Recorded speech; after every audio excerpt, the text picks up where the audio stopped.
Hello friends, welcome back to Dnyanadeep Academy's UPSC answer writing program. Today we'll be discussing a question from internal security. As usual, I'll be continuing questions from UPSC Mains 2022. So this is from paper 3, internal security.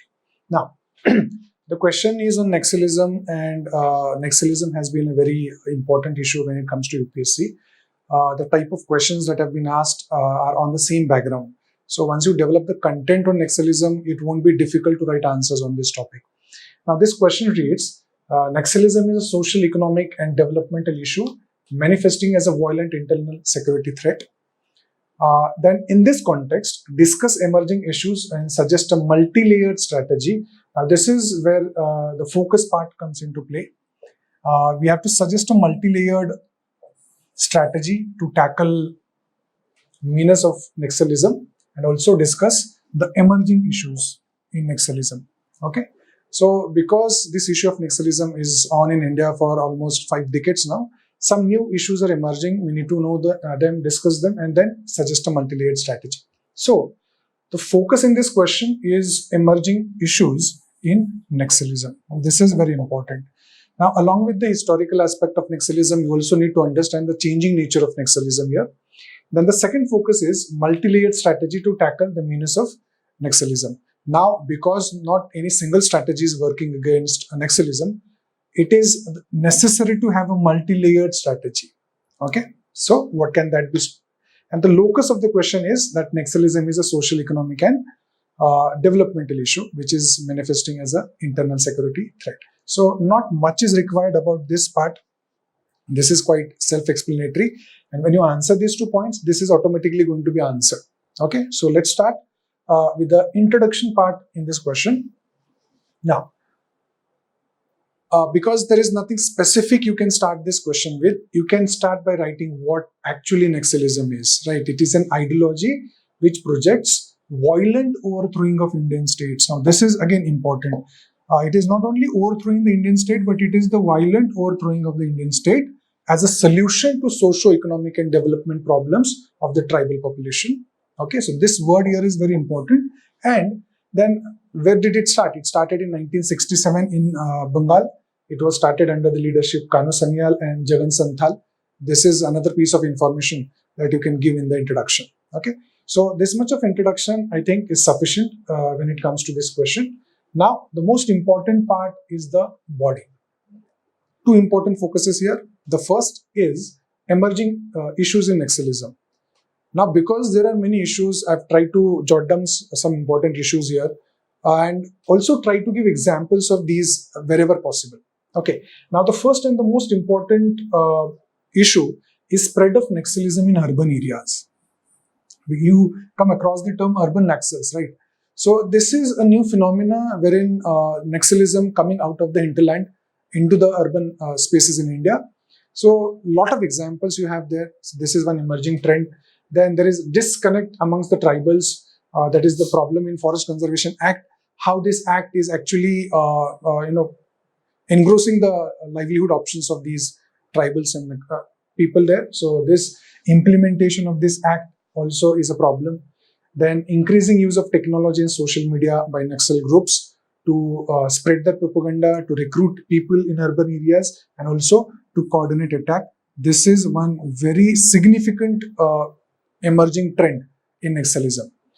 Then you have growing linkages between Naxalite groups and transnational criminal networks, be it smuggling or drugs. That is another trend that we have to keep into focus. Then there is probable inadequate infrastructure and essential services. Now, the root cause of Naxalism started with these deprivations and it still exists. So this has been an ever-going trend and continuously keep on emerging. So we'll also have to focus on this. Then there's confusion over tackling Naxalism as a social issue or a security issue.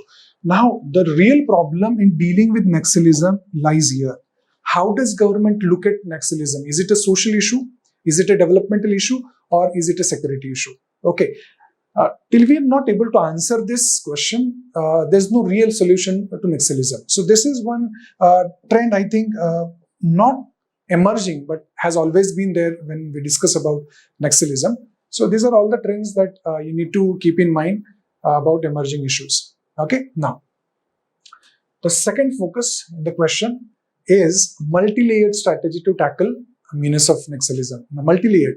So, what all different dimensions you can bring into this? The first, I think, and the most important is the developmental dimension. Because if we say that it is because of the deprivation of tribals that the issue of Naxalism started, the best medicine here would be developmental dimensions. Now, what we're doing in developmental dimension is we're trying to address the social, economic, and developmental issues that fuel Naxalism. And what are those issues? That's poverty, there's inequality, lack of development. Okay.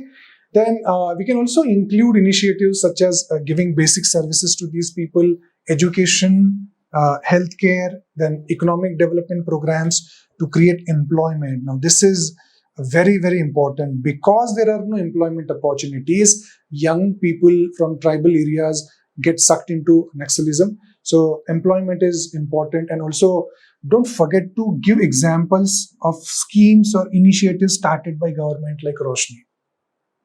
Okay, this was placement-driven employment generation program in tribal areas, especially started in the 9 left-wing affected states in India. Okay, so developmental issues here. We have some more road connectivity projects because communication is a big issue in Naxal areas. So we have road connectivity project. This is one example straight away you can give. Then you have mobile tower projects. Bringing in more connectivity in tribal areas. So this is all about developmental dimensions. Then you have law enforcement and security dimension also to look at. Here, we should aim to disrupt and dismantle the Naxalite networks and to prevent them from operating effectively. How can this be achieved? This can be by doing better intelligence gathering, targeted operations, and capacity building. Now, to do this, what is important is that the union and the states work together.